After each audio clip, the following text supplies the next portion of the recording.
Assalamualaikum warahmatullahi wabarakatuh. Selamat pagi dan salam sejahtera bagi kita semua.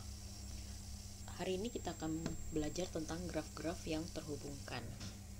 Sebelum kita belajar, marilah kita berdoa menurut agama dan kepercayaan kita masing-masing, meminta kepada Tuhan Yang Maha Kuasa Allah Subhanahu wa Ta'ala agar kita selalu diberikan kesehatan, terhindar dari musibah dan bahaya COVID-19.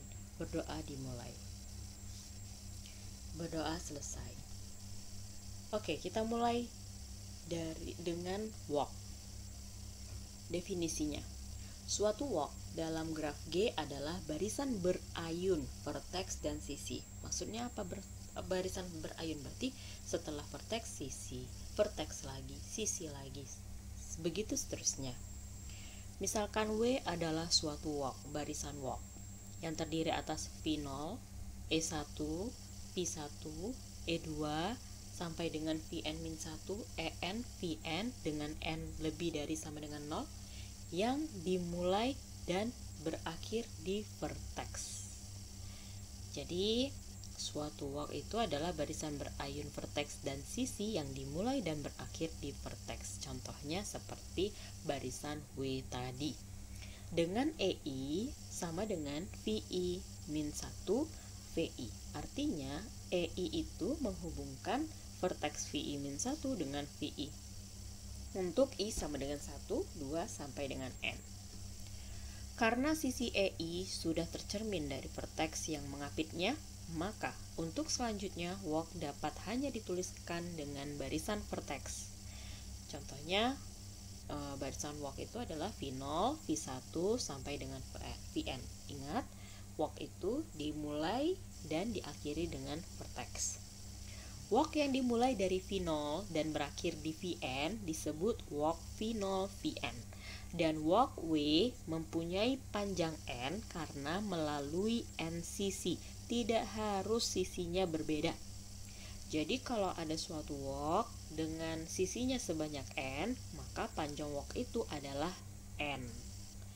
Walk dengan panjang 0 dinamakan walk trivial. Nah, selain walk, graf yang terhubungkan ada istilahnya trail dan path. Definisi trail. Trail adalah walk dengan setiap sisinya berbeda. Jadi dia barisan berayun simpul sisi yang berawal dan berakhir dengan vertex, tapi setiap sisinya harus berbeda. Itu dia trail. Bagaimana dengan simpulnya? Boleh nggak sama? Boleh. Yang penting sisinya berbeda. Kemudian path. Path adalah walk dengan setiap simpulnya berbeda. Nah, jadi kalau tadi trail sisinya yang berbeda, path ini simpulnya yang berbeda. Gimana dengan sisinya? Kalau sisinya dilalui sama, boleh nggak? Boleh. Yang penting simpulnya berbeda. Contoh, ada suatu graf yang terdiri atas vertex A, B, C, D, E, dan F, dan sisi-sisinya bisa dilihat pada graf ini. Nah, contoh walknya yang mana? Contohnya ini nih, A ke B, kemudian ke C, C ke A lagi, boleh. Terus dari A ke B lagi, kemudian ke D, ke F, ke E, ke C. Nah, itu contoh walk. Jadi walaupun sisinya dilalui 2 kali, vertexnya juga dilalui 2 kali, itu nggak masalah di walk. Yang penting dia barisan berayun antara simpul dengan vertex dengan sisi. Kemudian trail. Tadi trail yang ditekankan adalah sisinya berbeda. Contohnya A ke B, kemudian B ke C, C ke E, E ke F, F ke D, D ke C. Nah, walaupun di situ ada vertex C yang dilalui 2 kali, nggak masalah. Vertexnya sama nggak masalah. Yang penting sisinya ada nggak yang kita lalui 2 kali atau lebih? Tidak ada kan? Dia berbeda kan? Nah, maka ini namanya trail. Selanjutnya path. Tadi yang ditekankan di path adalah verteksnya harus berbeda. Contohnya apa? Yang paling gampang adalah A ke B ke C, kemudian ke D, kemudian ke F dulu ya seharusnya ini ya.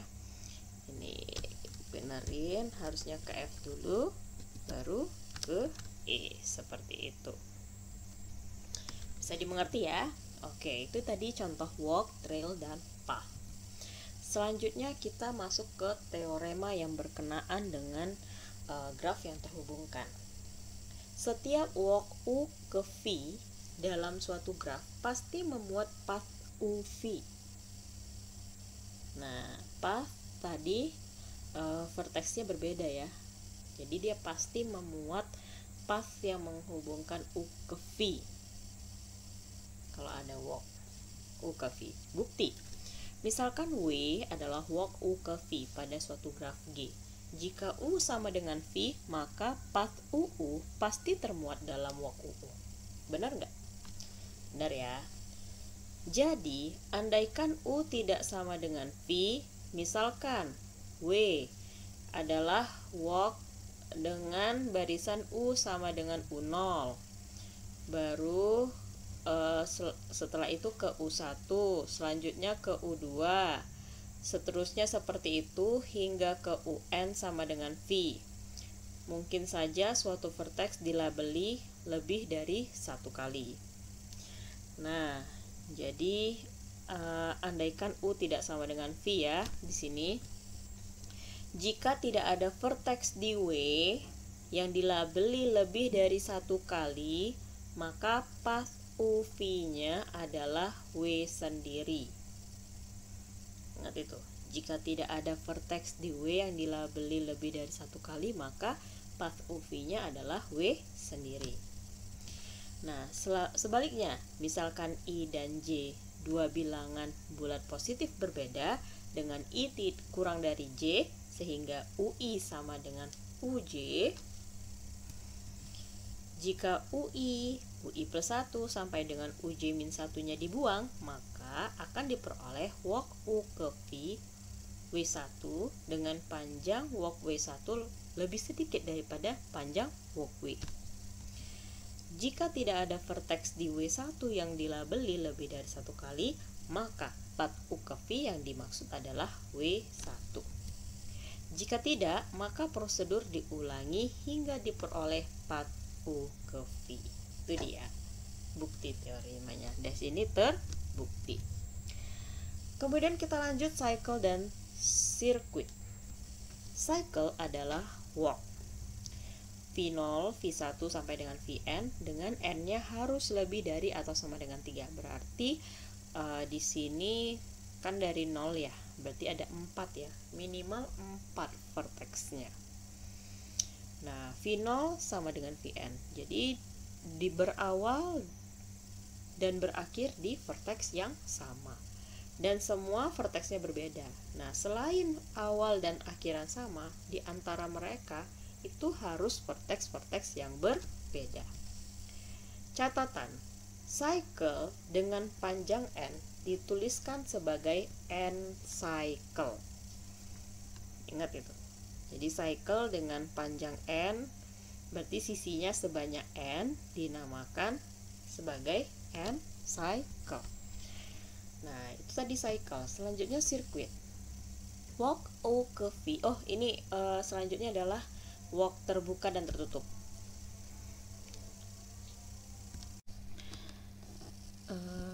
Walk U ke V dikatakan tertutup jika U sama dengan V dan jika tidak dinamakan walk terbuka. Jadi kalau walk itu vertex awal dan akhirnya sama, itu dikatakan walk tertutup. Tapi kalau nggak sama berarti dia walk terbuka. Jadi cycle adalah walk tertutup dengan semua vertex berbeda. Vertex-vertexnya berbeda kecuali yang ujung-ujungnya sama gitu ya. Itu pengertian lain dari cycle. Vertexnya berbeda kecuali yang di ujung-ujungnya. Nah, sekarang circuit. Circuit adalah trail tertutup yang tak trivial. Trail yang kita ingat tadi adalah walk dengan sisi-sisinya berbeda gitu ya. Jadi kata kuncinya sisi berbeda. Dan tak trivial berarti dia vertexnya lebih dari satu gitu ya. Nah, jadi cycle pasti sirkuit, benar nggak? Karena cycle itu kan vertex harus berbeda, ya kan? Paling ujung-ujungnya yang sama. Kalau vertexnya berbeda, pasti sisinya juga berbeda. Artinya, cycle pasti sirkuit. Tetapi, sirkuit belum tentu cycle. Begitu ya. Nah, contoh ada graf seperti ini. Nah, contoh dari cycle mana? Tadi ingat, cycle itu vertexnya berbeda kecuali ujung-ujungnya. Contohnya A, B, C, A. Nah, itu cycle. Kalau sirkuit, sisi-sisinya berbeda. Ujung-ujungnya sama. Contohnya B ke C, C ke E ke F, F ke D, D ke B lagi. Nah, ujungnya sama, tapi sisinya berbeda. Ini contoh dari sirkuit. Vertex dan graf yang terhubungkan. Misalkan U dan V vertex-vertex di graf G. Vertex U dikatakan dihubungkan dengan V jika G mempunyai path U ke V. Ingat, path itu walk yang vertex-vertexnya berbeda. Jadi selama U ke V itu ada pathnya, maka bisa dikatakan U dihubungkan dengan V. Kemudian graf G dikatakan terhubungkan jika untuk setiap pasang vertex U dan V di G, maka U dihubungkan dengan V. Nah, jadi kalau misalkan ada semua pasangan vertex di G, dia si U dihubungkan dengan V, maka graf itu dikatakan terhubungkan. Nah, suatu graf G dikatakan tak terhubungkan atau disconnected jika terdapat pasangan vertex U ke V di G sehingga tidak ada path U ke V. Ada aja satu pasang, kamu pilih. Gak ada path dari U ke V, maka graf itu udah langsung dikatakan tak terhubung. Jadi graf trivial pasti terhubungkan. Trivial ingat hanya terdiri dari satu vertex. Itu adalah graf terhubung. Contoh graf ini maksudnya ini gambarnya ya. Nah, ini ada dua graf G dan graf G2. Graf G tak terhubung. Kenapa? Contoh, saya pilih pasangan 4 dan 5. Ada nggak path dari 4 ke 5? Nggak ada kan pathnya. Maka graf G ini dikatakan tidak terhubung. Kalau graf G2, dia terhubung. Kenapa? Setiap pasang vertex yang ada di G2, kita bisa menentukan pathnya. Misalkan 1 ke 2, udah jelas 1, 2 ya kan? Itu path. Nah, 1 ke 5, 1, 4, 5. Ada pathnya. 1 ke 3, 1, 2, 3. 1 ke 6, 1, 2, 6. Nah, setiap pasangan di G2, pasangan vertex di G2, kita bisa memilih pathnya. Komponen.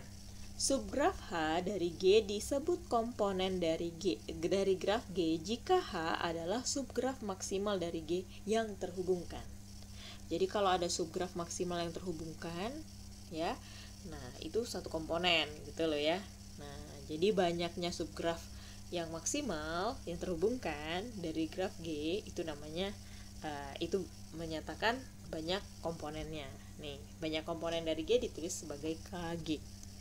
Contoh, graf berikut mempunyai 4 komponen. Nih, ini semua satu graf nih ya. Nah, ada vertex 1, 2, 3, 4, 5, 6, 7, 8, 9, 10, 11, 12, 13. Ini semua satu graf. Nah, ini ada 4 komponen. Kenapa? Karena ada 4 subgraf maksimal yang terhubungkan. Subgraf pertama adalah graf yang ini. Yang terdiri atas vertex 1, 2, 3, 4, 5, 6 dan sisi-sisinya. Nah, ini adalah maksimal terhubungkan, ya kan?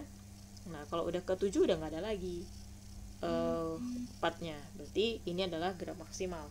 Nah, ini komponen pertama. Komponen kedua yang 7, 8, 9, 10 ini. Komponen ketiga yang 11, 12 ini. Komponen keempat yang 13. Seperti itu perhitungannya. Cukup sekian dari Ibu. Jangan lupa kerjakan tugas. Assalamualaikum warahmatullahi wabarakatuh.